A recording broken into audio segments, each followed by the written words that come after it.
My name is Magda. I'm a videographer, I work at America's Test Kitchen, and I have an insatiable sweet tooth. And while I'm not a pro, I've learned a few things about baking and dessert making since I started working here.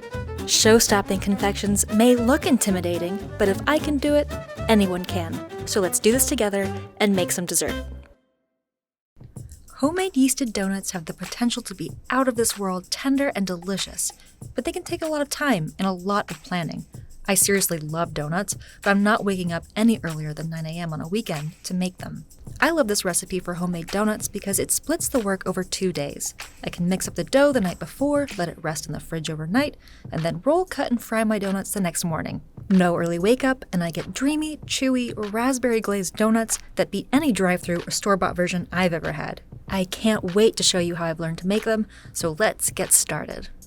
Alright, so right in my stand mixer bowl, I'm going to measure 4.5 cups or 22.5 ounces of all-purpose flour, and it's a lot of flour. And to that, I'm adding 1/2 cup granulated sugar. I love donuts that are just slightly sweet, maybe even close to unsweetened. It really balances out their sugary glazes and sprinkles. Now, just a teaspoon of instant or rapid rise yeast, and a quick whisk to combine. You'll notice that I haven't added any salt yet. I'm not going to add salt until added the wet ingredients and my dough has had its first rest. Now for those wet ingredients, I've got 1.5 cups of milk, and I'm using whole milk for this. Going to be extra careful to hit that liquid measurement exactly. Now I've got 1 egg, and I'm breaking it into a small ramekin so that I can whisk it before it goes into the dough mixture. Got my little fork, I'm just breaking up my little egg. All set, time to get this guy into the bowl. Using my spatula to get every last bit. Mix it all together to make sure all of the ingredients have been moistened by the milk and the egg. No dry pockets of flour here. And it's going to look a little shaggy at this point. And it feels pretty sticky on my spatula and the sides of the bowl.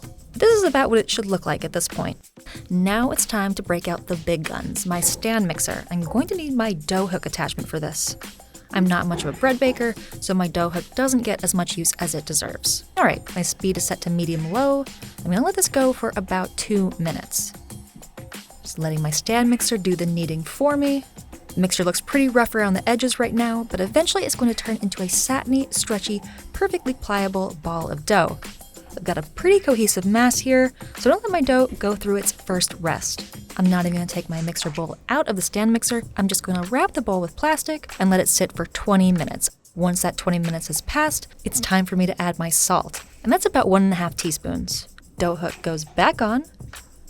And again, my speed goes to medium-low. And I need to let this go for about 5 minutes, maybe even 7.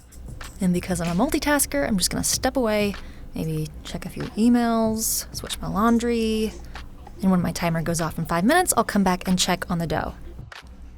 Alright, a little more than 5 minutes later, my dough is starting to look a lot smoother and a lot more elastic than it was 5 minutes ago, and it's starting to clear the sides of the bowl, which is a really good sign.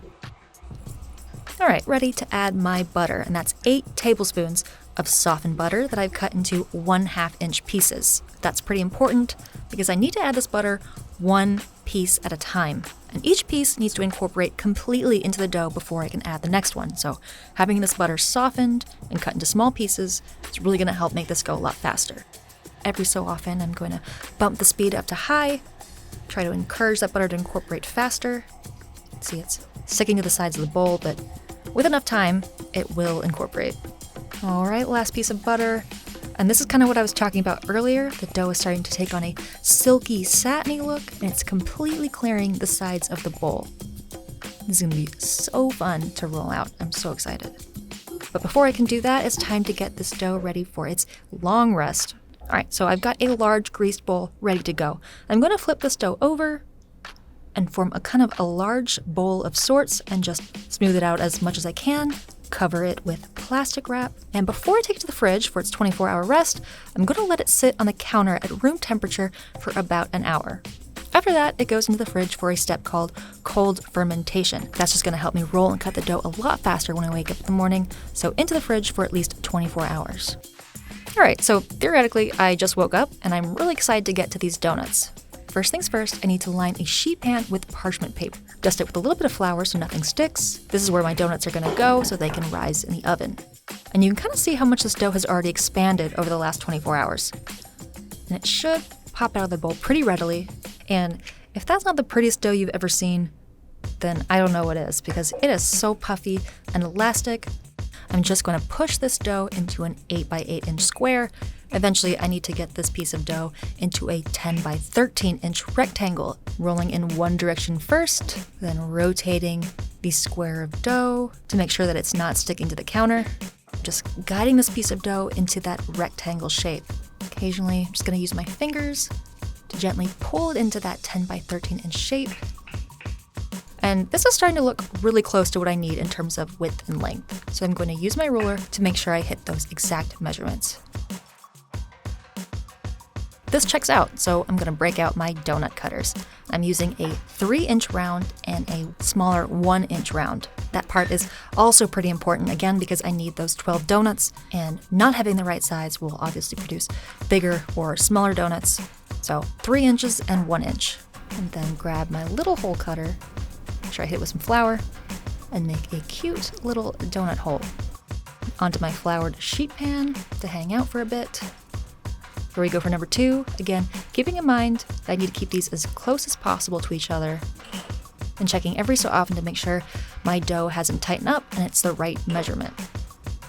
Again, a 3-inch donut cutter. I'm just gonna give this a little shimmy in case the dough is kind of stubborn. That's why it's important to really flour that donut cutter. Maybe I was a little shy on that last one. These little holes are the real heroes of this recipe, but they're dangerous. I can seriously eat a dozen or 2 at a time, no problem. Now that I've gotten the hang of this, I'm just gonna motor through these donuts, cutting and transferring my donuts to the sheet pan.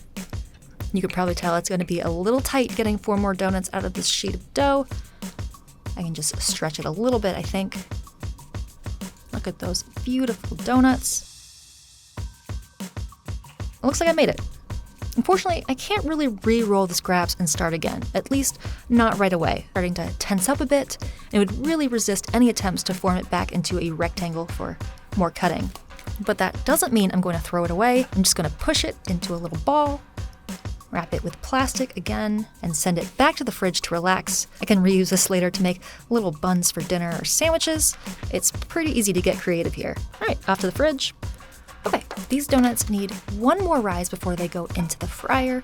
And in order to do that, I need to create a sort of steam box in my oven so that these donuts can expand by about 50%. I need a cup of boiling water and a loaf pan. I'm going to put the loaf pan onto the bottom rack of my oven and place the donuts on the upper middle rack. The oven is obviously off for this part, and the donuts are just going to hang out in there for about 45 minutes, up to an hour depending on how cold my oven is. But in the meantime, I can set up my fry station. I need a little landing pad for my fried donuts, so before I do anything else, I'm going to line a rimmed baking sheet with a layer of paper towels. Little wire rack goes right into that rimmed baking sheet. This is going to help me set up a perfect little draining area for when my donuts come out of the oil.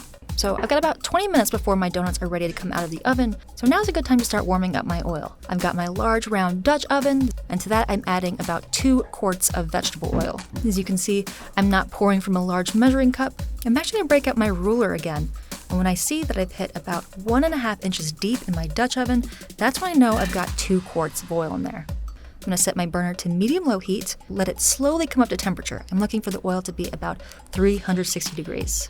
My little burner is not as powerful as some electric stoves and definitely not even close to a gas stove, so I don't really have to worry about burning these donuts. The challenge here is going to be keeping my oil hot enough when these room temperature donuts hit the oil. There goes 3. All right, I'm going to stop here for now. 4 donuts is probably the most my hot oil can handle before it starts to drop in temperature, and I'm going to set my timer for about 1.5 minutes. That's when I know to check on them and see if they need to be flipped. And that's a pretty looking donut. It's puffed up in the oil.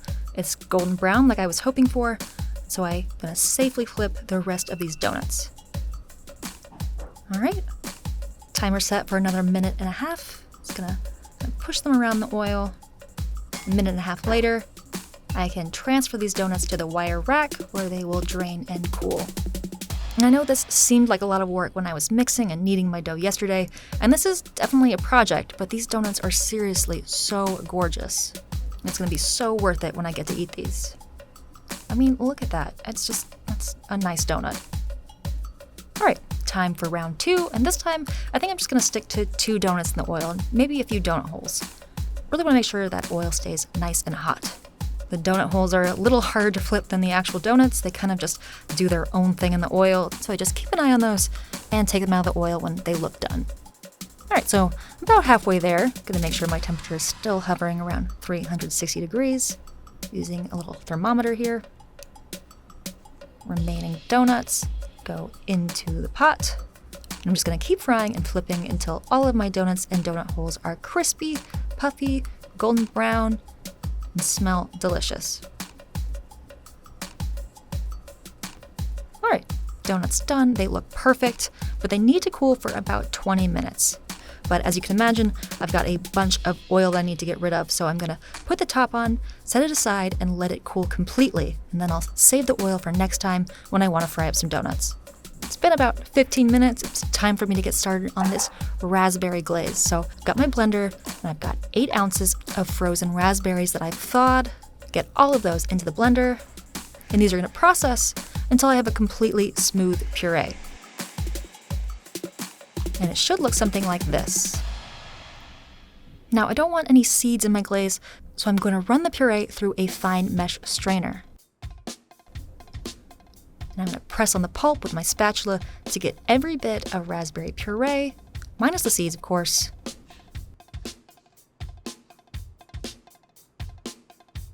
Scrape across the bottom of the strainer, just get every last bit of that raspberry goodness. And now, believe it or not, I actually only need 6 tablespoons of this puree for my glaze. The rest can be saved for another occasion, maybe a little cheesecake or some ice cream. Really, a million different uses for that.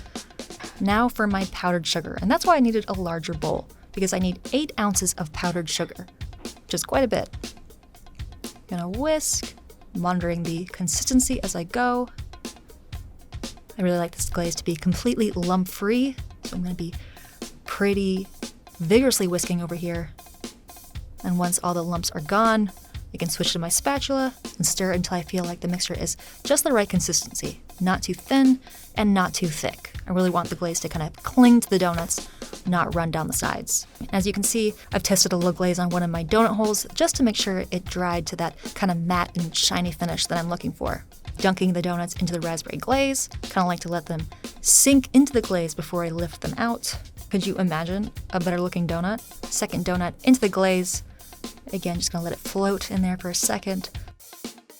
Lift it out, little twist of the wrist. Little skill I learned. And since no donut is complete without sprinkles, I have some fun little rainbow decorations that I bought specifically for this purpose. These are my official donut sprinkles. These are some serious Homer Simpson approved donuts. They are perfectly tender, they're chewy, they've got a vivid, crunchy shell of raspberry glaze. Perfect for a Saturday or Sunday morning, or really any morning for that matter. I so hope you enjoyed watching me make these donuts, and I hope you try to make them too. Let me know what you think in the comments, of course, and like, share, and subscribe if you want. See you next time!